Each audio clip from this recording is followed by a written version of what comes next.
Hello mga ka-adventure and welcome to my vlogs.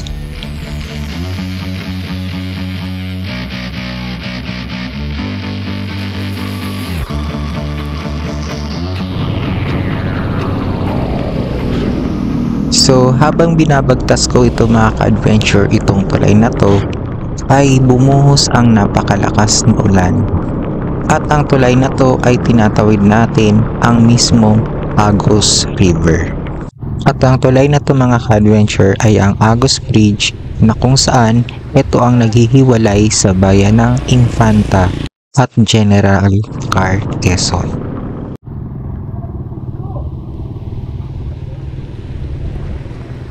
At dahil mga ka-adventure sa malakas na ulan ay minarapat ko muna na kumain dito sa karinderyang ito. So for today's vlogs mga ka-adventure ay nandito tayo sa bayan ng General Infanta.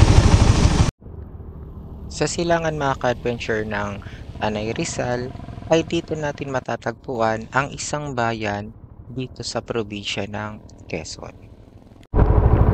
Ang bayang ito mga ka-adventure ay ipinangalan kay mismong General.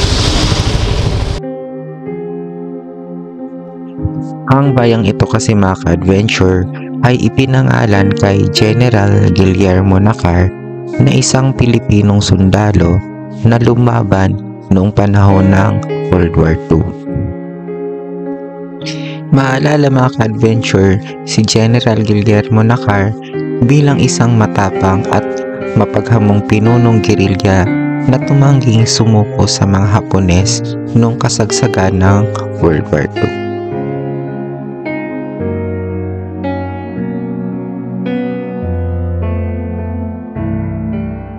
Noong July 21, 1949 mga ka-adventure, dahil sa isang executive order na pinirmahan ng Presidente Elpidio Quirino, ay naging isang ganap na bayan na ito mula sa bayan ng Infanta.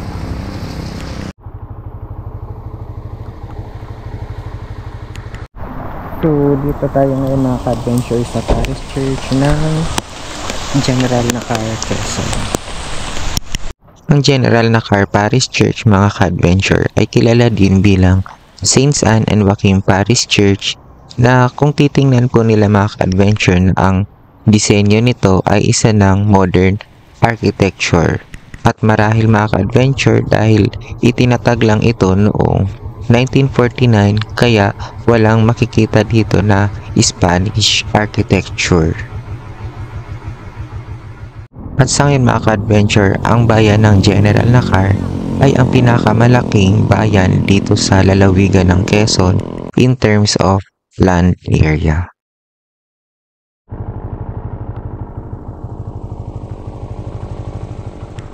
Kabilang ding mga ka-adventure sa land area ng General Nakar ay ang iilang bundok sa Sierra Madre Mountain Range at sa katunayan nito mga ka-adventure ay ang Mount Daraitan ang nagsisilbing boundary ng Tanay at General Nakar.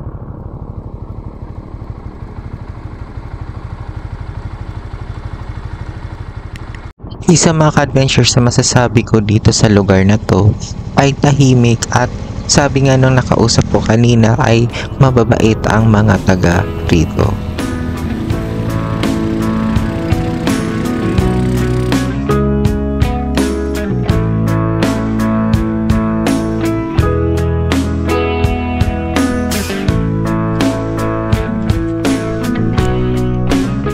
Adventure sa may pagmamalaki ng General Nakar ay itong napakaganda nilang beach.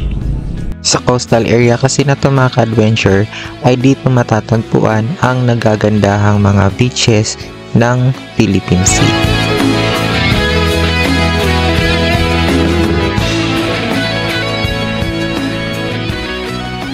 Pero alam niyo ba mga ka-adventure na nag-rides lang talaga ako mula Quezon City papunta dito sa lugar na to for about more than 3 hours.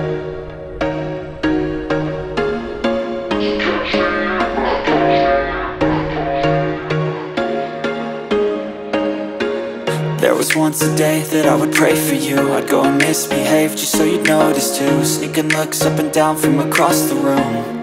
And damn, what a hell of a view.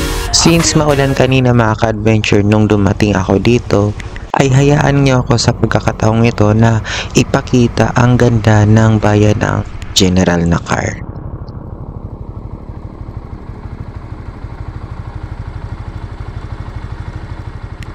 Sa panahong ito mga ka-adventure ay babagkasin na natin ang daan palabas ng bayan ng General Nakar. Galing dito mga ka-adventure ay patuloy tayo magra-rides hanggang madadaanan natin ang poblasyon ng bayan ng General Nakar.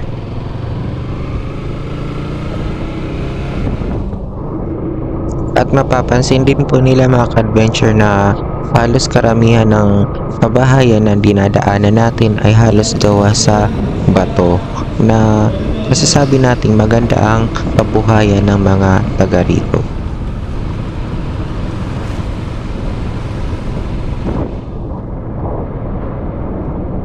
Bagaman mga ka-adventure sa poblasyong ito ay hindi lahat ng commercial establishment ay dito matatagpuan, pero mga ka-adventure ay dito naman natin madadaanan ang elementary school at the same time yung pinuntahan natin kaninang Parish Church. Maliban mga ka-adventure sa pangingisda ay isa sa pinagkukunan dito ng mga agrikultura ay ang pagsasaka.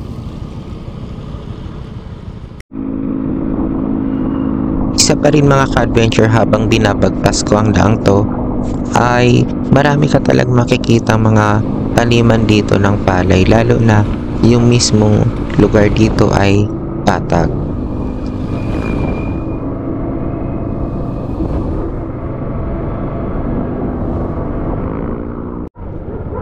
At sa karinderyang yan mga ka-adventure ay dyan talaga ako nananghalian kanina na hindi ko makalimutan ang masarap na pagkain.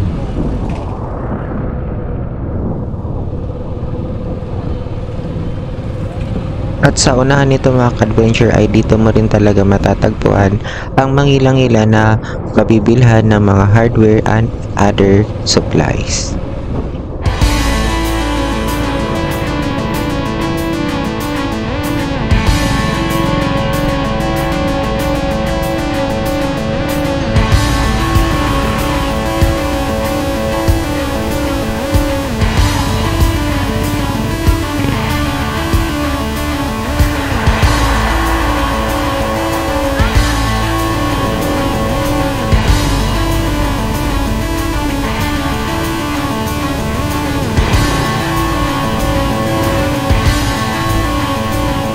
Ang lugar daw na ito mga ka-adventure ay ang Barangay Anuling na kung saan dito ipinanganak si General Guillermo Nakar na bahagi pa noon ng Infanta Quezon at lalawigan ng Tayabas.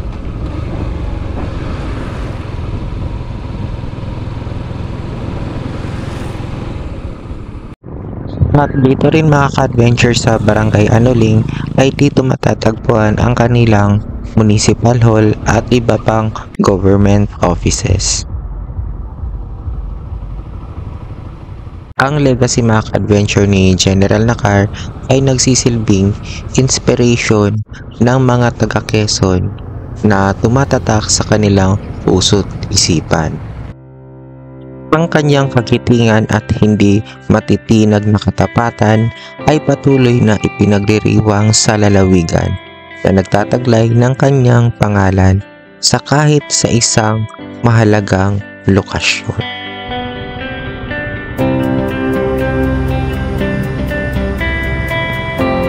At sa di kalayuan mga ka-adventure sa Municipal Hall ay dito natin matatagpuan ang mismong welcome art ng bayan ng General Nakar at ang Agus Bridge na naghihiwalay sa bayan ng Infanta at General Nakar, na isang nagpapaalala sa atin na ang General Nakar ay minsan naging bayan ng Infanta.